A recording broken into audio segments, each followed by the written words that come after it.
یہ میری خوش قسمتی کہ میں حضور کا امت ساری زندگی اس کا شکریہ ادا کرتا رہوں تو حق شکر ادا نہ کروں۔ ہم حضور کی امتی، نبی انتظار کرتے رہے، نبی منتظر رہے۔ حضرت خلیل اللہ کی بارگاہ میں پکار رہے ہیں، ربنا وابعث فیہم رسولا، مالک رسول بھیج دے۔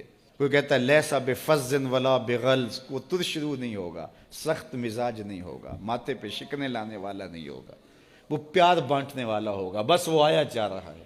حضرت عیسیٰ نے تو نام بھی بتا دیا نا، مبشرم برسول یاتی من بعد اسمہ احمد، لوگوں میں جا رہا ہوں، چلو نام بھی بتا دیتا ہوں، میرے بعد جو آنے والا اس کا نام احمد ہوگا۔ نبی انتظار کرتے رہے، 12 نبیوں نے انتظار کیا حضور کی امت میں ہونے کے لیے، تمنا کی۔ نستورہ راہب انتظار کرتا رہا، بحیرہ راہب انتظار کرتا رہا۔ شب ہجر کی سختیاں کوئی اس سے جا کے پوچھے، تیری راہ تکتے تکتے جسے صبح ہو گئی۔ زندگیاں گزار دی انہوں نے۔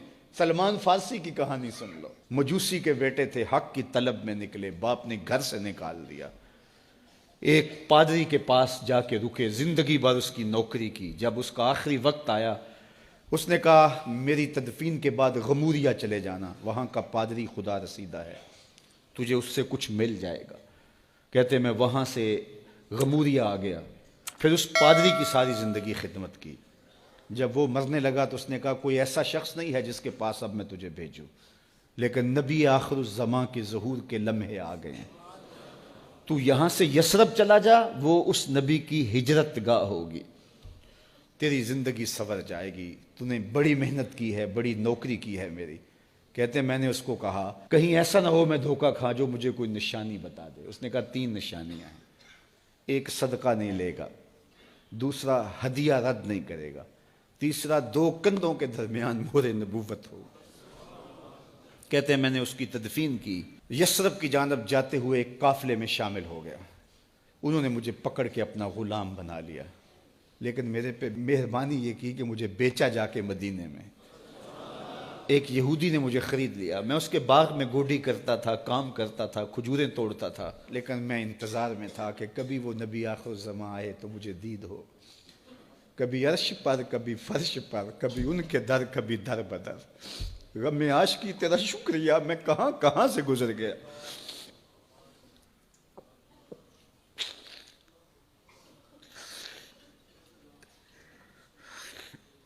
کہتے ہیں ایک دن میں اپنے باغ میں کھجوریں توڑ رہا تھا کہ ہواؤں میں مستی پیدا ہو گئی اور ہر سمت سے طلع البدر علینا کی صدائیں گونجنے لگیں۔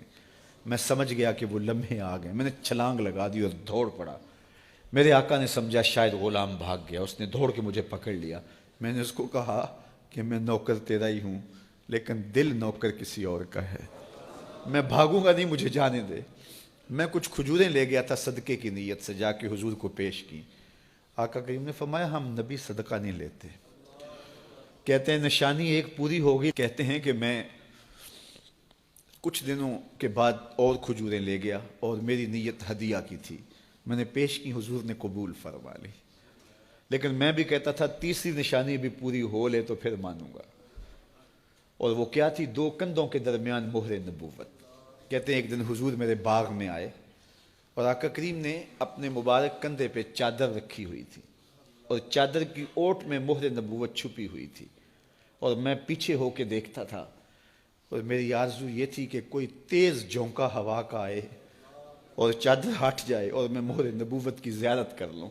حضور میرے ارادہ قلب سے آگاہ ہوئے، فَأَلْقَى إِلَيَّ رِدَاءَهُ، حضور نے چادر اتار کے میری جانب پھینکی اور پھر ایسے رخ کر کے فرمایا انظر الی ما امرت بہ، اس پادری نے جو بتایا تھا دیکھ لے آ کے۔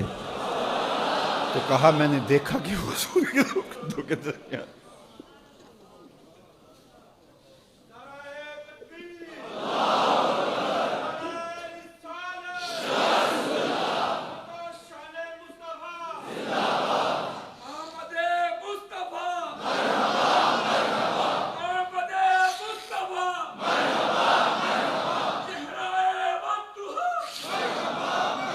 شب ہجر کی سختیاں کوئی اس سے جا کے پوچھے، تیری راہ تکتے تکتے جسے صبح ہو گئی۔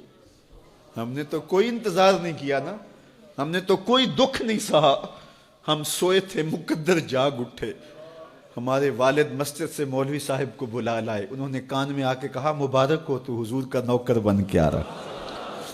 میرے والد گرامی ایک شعر جھوم کے پڑھا کرتے تھے، محمد جانے جانا ہے پیغمبر ہو تو ایسا ہو، رسولوں کی بشارت سے مبشر ہو تو ایسا ہو، امر توقیر کا سب کو موقر ہو تو ایسا ہو، کیا ہم کو غلام ان کا مقدر ہو تو ایسا ہو۔